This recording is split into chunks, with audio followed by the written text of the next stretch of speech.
CBI, ID வரிசையில் தற்போது ஆர்டிஐயும் கூட்டு சேர்த்துள்ளார் பிரதமர் மோடி.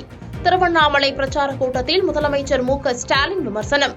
இடி, ஐடி, சிபிஐ இதெல்லாம் பத்தாதுன்னு நாட்டு மக்கள் குழப்ப இப்ப ஆர்டிஐயும் கூட்டணி சேர்த்து இருக்கிறாரு. இனிமே மோடி சொன்னா மக்கள் நம்ப மாட்டாங்கன்னு அவருக்கு தெரிஞ்சிட்டதுனால வெளிநாட்டு வங்கிகளில் தமிழ்நாடு வாங்கிய 5000 கோடி ரூபாய் கடனை மத்திய அரசு தந்ததாக கூறுவதா? பிரதமர் மோடி போன்று நிர்மலாவும் வாயில் வடை சுடுவதாக முதலமைச்சர் மு.க.ஸ்டாலின் விமர்சனம். மாண்புமிகு நிர்மலா சீதாராமன் அவர்களே, ஓட்டு கணக்கு போட்டு பொய்கள் அள்ளி வீசினா மக்கள் ஏமாந்துடுவாங்கன்னு மனக்கணக்கு போடாதீங்க. நாள் கணக்கில் தான் உங்க ஆட்சி இருக்கு. ஆணவத்துல தப்பு கணக்கு போடாதீங்க. விவசாயம் பற்றி ஒரே மேடையில் வாதிக்க தயாரா? முதலமைச்சர் மு.க.ஸ்டாலினுக்கு எடப்பாடி பழனிசாமி சவால். திருவள்ளூர் அருகே 1,25,00,000 ரூபாய் மதிப்பிலான 2 கிலோ தங்க நகைகள் பறிமுதல். உரிய ஆவணம் இல்லாததால் தேர்தல் பறக்கும் படையினர் நடவடிக்கை.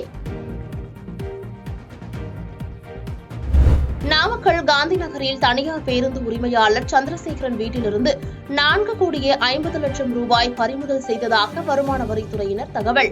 கைப்பற்றப்பட்டதாக கூறப்படும் பணம் தேர்தல் பணப்பட்டுவாடாவுக்காக பதுக்கப்பட்ட தொகையா எனவும் அதிகாரிகள் விசாரணை. பணப்பட்டுவாடாவை தடுக்க தேர்தல் பறக்கும் படை எண்ணிக்கையை அதிகரிக்க முடிவு. தமிழ்நாடு தேர்தல் அதிகாரி சத்யபிரதா சாஹூ தகவல்.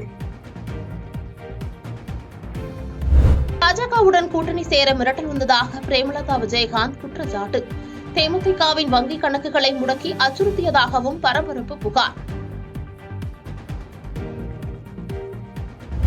சிதம்பரம், விழுப்புரம் விடுதலை சிறுத்தை கட்சி வேட்பாளர்களை ஆதரித்து கமல்ஹாசன் பிரச்சாரம். மக்களோடு ஒன்றாத மத்திய பாஜக அரசை அகற்றப்பட வேண்டும் என்று வாக்கு கேட்பு. இந்த முறை அவர்களுக்கு இன்னொரு வாய்ப்பு கொடுத்து விட்டால் ஜனநாயகமே இருக்காதோ என்று அறிஞர்கள் கவலைப்படுகிறார்கள். அவர்கள் அறிஞர்கள் கவலை மட்டும் படுவார்கள். நாங்கள் வீரர்கள் களம் கண்டே ஆக வேண்டும். சென்னையில் பாட்டு பாடி நாம் தமிழர் கட்சிக்கு வாக்கு கேட்ட சீமான். போலீஸ் ட்ரைனிங்கா, போராளி ட்ரைனிங்கா என மோதி பார்ப்போமா என அண்ணாமலைக்கு சவால்.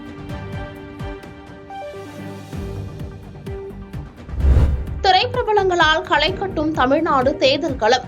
திண்டுக்கல்லில் நடிகை ரோஹிணியும், நீலகிரியில் செந்திலும் பரப்புரை. இருக்கட்டும், அனைத்து விதமான மருத்துவ உதவிகள் செய்வதாக இருக்கட்டும், கல்விக்காக மாணவர்களுக்காக செய்கின்ற உதவியாக இருக்கட்டும், அவை அனைத்தையும் கேள்விப்படும் போது மிகவும் பெருமையாக மகிழ்ச்சியாக உள்ளது. அமலாக்கத்துறை கைது செய்ததை சட்டவிரோதம் என அறிவிக்க கோரி அரவிந்த் கெஜ்ரிவால் சார்பில் தொடர்ந்த வழக்கு. இருதரப்பு வாதங்கள் நிறைவடைந்த நிலையில் டெல்லி உயர்நீதிமன்றம் இன்று தீர்ப்பு வழங்க வாய்ப்பு. டெல்லி மதுபான கொள்கை முறைகேடு வழக்கில் ஆம் ஆத்மி எம்பி சஞ்சய் சிங் ஜாமீனில் விடுதலை. 6 மாத சிறைவாசத்திற்கு பிறகு வெளியே வந்தவருக்கு தொண்டர்கள் உற்சாக வரவேற்பு. சென்னை நாகர்கோயில் இடையே வியாழக்கிழமைகளில் இயக்கப்படும் வந்தே பாரத் சிறப்பு ரயில் சேவை நீட்டிப்பு. பயணிகளின் கூட நெரிசலை சமாளிக்க ஏற்பாடு. திருச்சி, கரூர், தருமபுரி உள்ளிட்ட 14 இடங்களில் 100 டிகிரியை தாண்டியது வெப்பம். ஈரோட்டில் 2வது நாளாக வெப்பம் 106 டிகிரியை தாண்டி கொளுத்தியதால் மக்கள் அவதி. தெலுங்கானாவில் ரசாயன தொழிற்சாலையில் பயங்கர வெடி விபத்து. 7 தொழிலாளர்கள் உயிரிழப்பு, 15க்கும் மேற்பட்டோர் படுகாயம். தாய்வான் நிலநடுக்கத்தால் 9 பேர் உயிரிழப்பு, 1000க்கும் மேற்பட்டோர் படுகாயம். மலையை ஒட்டி சாலையில் பாறைகள் உருண்டு விழும் காட்சிகள் வெளியானது. நடப்பு ஐபிஎல் தொடரில் கொல்கத்தா அணிக்கு ஹாட்ரிக் வெற்றி. 106 ரன்கள் வித்தியாசத்தில் டெல்லி அணியை வீழ்த்தியது. பாதகம் செய்பவரை கண்டால் நாம் பயங்கொள்ளலாகாது பாப்பா.